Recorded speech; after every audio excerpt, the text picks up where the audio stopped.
Picture this. It's October 20th, 1980. The members of Queen are not standing on a massive stage, surrounded by thousands of screaming fans.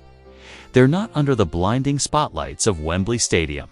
Instead, they're inside the Anvil studios in London, quietly crafting something completely different.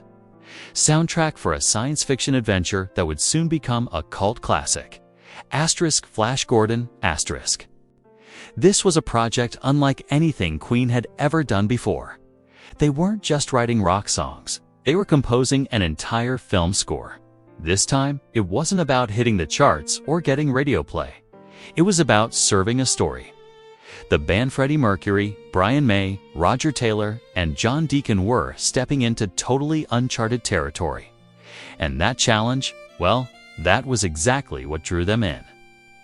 Queen had been approached by the legendary Italian producer Dino de Laurentiis. He was preparing to bring the 1930s comic book hero Flash Gordon to the big screen, complete with wild colors, epic space battles, and wonderfully over-the-top villains.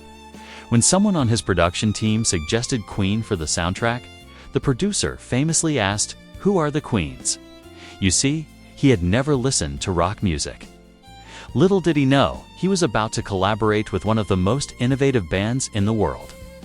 By late 1979, Queen were already deep into recording their 8th studio album, The Game. They had just wrapped up a major European tour and spent weeks performing 2 massive crowds in Japan. Time was incredibly tight. But when the opportunity to score Flash Gordon came along, they just couldn't say no. The film's unique blend of sci-fi adventure and bold, campy storytelling was simply too tempting to resist. Brian May explained it best. "We would be writing a film score in the way anyone else writes a film score background music that supports the story." That was the attraction. A rock group had never really done that before.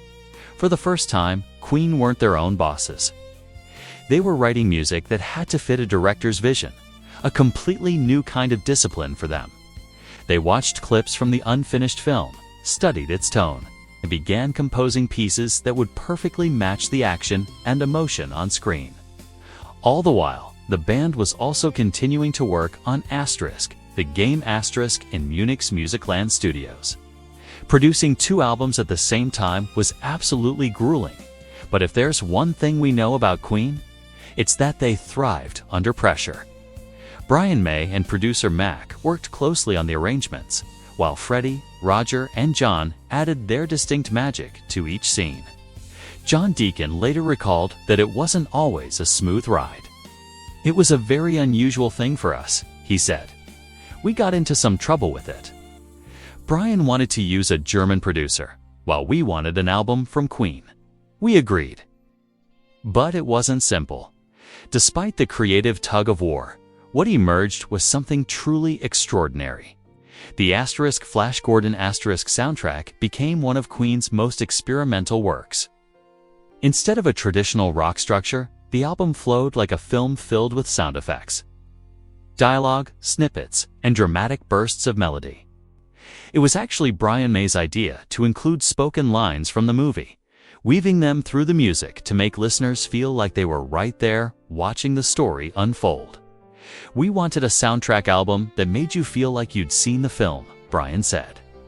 "So we shipped in all the dialogue and effects and wove it together like tapestry." And of course, Freddie Mercury, ever the visual genius, designed the iconic Flash Gordon logo himself, that bold red lightning bolt on a bright yellow background. The inner sleeve even featured photos of the band from their US tour, with Freddie proudly sporting a Flash t-shirt, a clear symbol of how deeply they had thrown themselves into this project.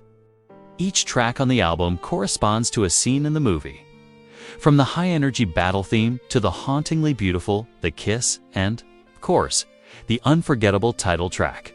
Flash's theme, Queen's music became the film's very pulse.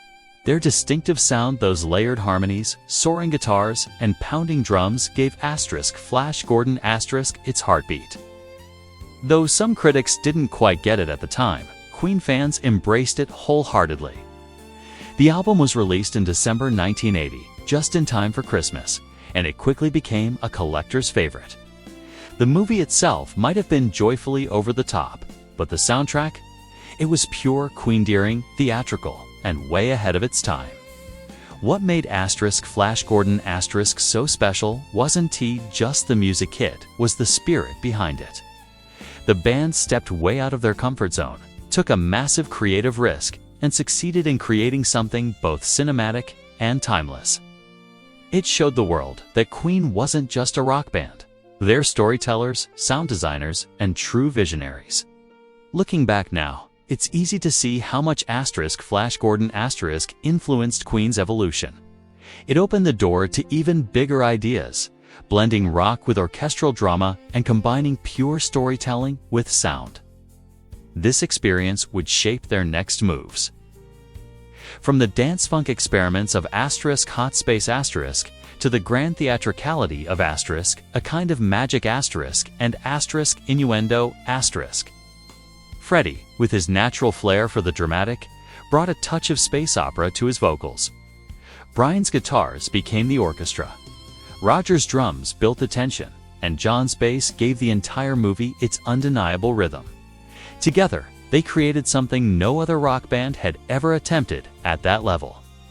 Even decades later, the album's opening cry, Flash, Savior of the Universe, remains instantly recognizable.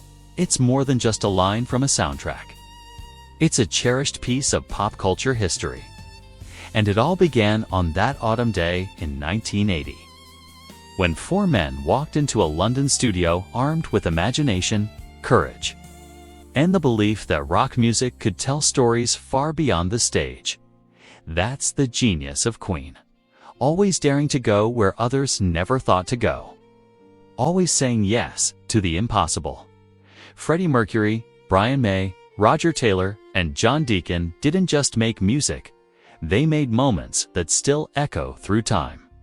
So the next time you hear that electrifying intro to Flash's theme, remember, it wasn't just a soundtrack.